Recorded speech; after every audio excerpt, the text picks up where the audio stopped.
কুমড়াটার সাথে সাথী ফসল হিসেবে কুমড়াটা আপনি অ্যাডভাইস করতেছেন, তাই না? কুমড়াটা লাগাইলে মনে করেন আপনার মানে অর্ধেক লাভ আছে। কুমড়া ছাড়া আপনার লাভ করতে পারবেন না।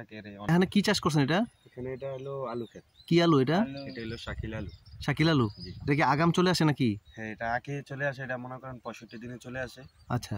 তারপরে আপনার অন্য একটা বীজ আছে, আলু আছে, মানে আলু হলো ডায়মন্ড আলুটা। ডায়মন্ডটা, হ্যাঁ হ্যাঁ। ডায়মন্ড আলু একটু পরে আসে, ফলন বেশি আসে। আচ্ছা। এটা আমরা মূলত এটা লাগানোর কারণ হলো এটা আগে আসে পরে কুমড়াটা আমরা মানে তাড়াতাড়ি লাগাইলে কুমড়াটা আমরা ভালো পাই আর কি। আচ্ছা, মানে যদি আগে যদি আলুটা উঠে যায় তখন আপনি কুমড়াটা ফসলটা ভালো হয়। হ্যাঁ, কুমড়া ফসলটা ভালো হয়। আর ডায়মন্ড আলুটা লাগাইলে মনে করেন আলু ভালো হয়, কুমড়াটা একটু খারাপ হয় আর কি। কুমড়াটা বাই কম। আচ্ছা আচ্ছা। আলুটা আগে উঠে গেলে কুমড়াটা আমি ভাই তাহলে মনে করেন আমার তো আলুটা বেশি লাভ হয় না, কুমড়াটা দিয়ে লাভ হয় বেশি। ইয়েস, এটা সবচেয়ে উপকারী, মানে বাস্তব কথাটাই বলছেন।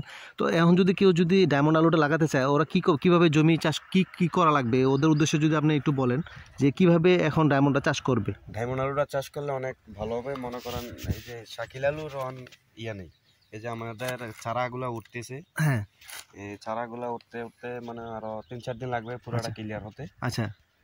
যদি ডায়মন্ড আলুটা লাগায় মনে করেন সার একটু বেশি দিতে হবে।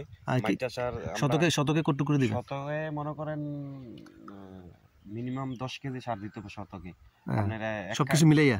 না মানে মাইটা সারটা 10 কেজি শতকে? হ্যাঁ, সবকিছু মিলিয়ে দিলে শতকে 20 কেজি সার দিতে হবে। আর আপনি এই শাকিলটাতে কত করে দিচ্ছেন? এটার ভিতরে মনে করেন আমি 1 বস্তা বাংলা মাইটা দিছি। তারপরে মনে করেন 20 কেজি লাল সার দিছি।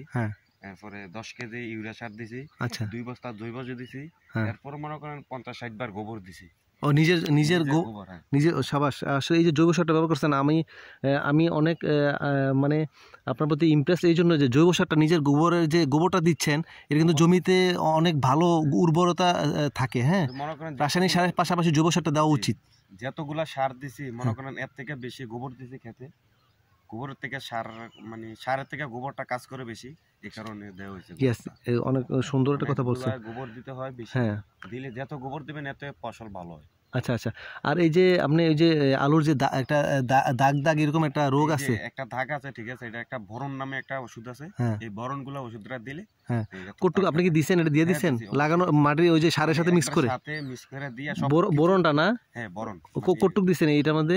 আপনার 4 প্যাকেট দেওয়া হয়েছে। 1 প্যাকেট মানে 80 টাকা না 90 টাকা করে। আচ্ছা, 4 প্যাকেট দিয়েছেন 12 শতকে না? হ্যাঁ জি, 16 শতকে। আচ্ছা, 4 প্যাকেট দিয়েছেন, 16 শতকে 4 প্যাকেট দিয়েছেন। সুপ্রিয় খামারে ভাই বোনেরা, যারা আসলে নতুন করে মানে ওই যে ডায়মন্ড আলু চাষ করতে চান, এটার ভিতরে আরেকটা ওনার পরামর্শটা শুনে। বাসুরা দিতে হয়। বাসুরি না, আপনার পোকামাকড় থাকে না। আচ্ছা আচ্ছা, অনেকগুলা উপকারে আসে। ওই যে গোড়া পচে যাওয়া, মরে যাওয়া, আলু গাছ পোকে কাইটা ফেলে, এইগুলোর জন্য বাসুরি, তাই না? আচ্ছা, তাহলে মোটামুটি আপনি সারের কথা বললেন। আর চাষটা কয়টা চাষ দেওয়া লাগবে আপনার? মিনিমাম যদি নতুন যদি ভালো ক্ষেত হয় 2টা কি 3টা চাষ দিবেন। আচ্ছা, মানে যতটুক ক্ষেত্রা মিহিন না হবে এতটুক ঝুরঝুরে আলু তত বেশি বড় হবে, মোটা হবে এবং বড় হবে, সুন্দর হবে। আচ্ছা, আর পানি তো হচ্ছে মানে মনে করেন যদি ক্ষেত একটু তস থাকে লাগাইলে ভালো। আর যদি তস না থাকে একটু ছোটা দিয়ে বড় মানে পানি লাগাইয়া হালকা জাস্ট যাতে ওই ড্রেন গুলোতে পানি লাগলো, জাস্ট হালকা বেশি ভিজা না, তাই না? বেশি ভিজা লাগলে আরো পচে যাবে। হ্যাঁ, আবার বেশি এটাও আমরা এখনো বড়া দেইনি, আর কিছুদিন পরে বড়া দেব। আলু গাছ উঠতেছে, কিছু উঠলে পরে বড়া দেব। 2-3 দিনের গাছ ক্লিয়ার হয়ে যাবে। আচ্ছা, তাহলে মোটামুটি যদি একজন নতুন কৃষক করে, তাহলে কি আলু চাষে মোটামুটি লাভ লস কিরকম আপনি মনে করেন? ইনশাল্লাহ ভাই, আপনি তো বিগত এর আগেও এই আলু চাষ করতেছেন, তাই না?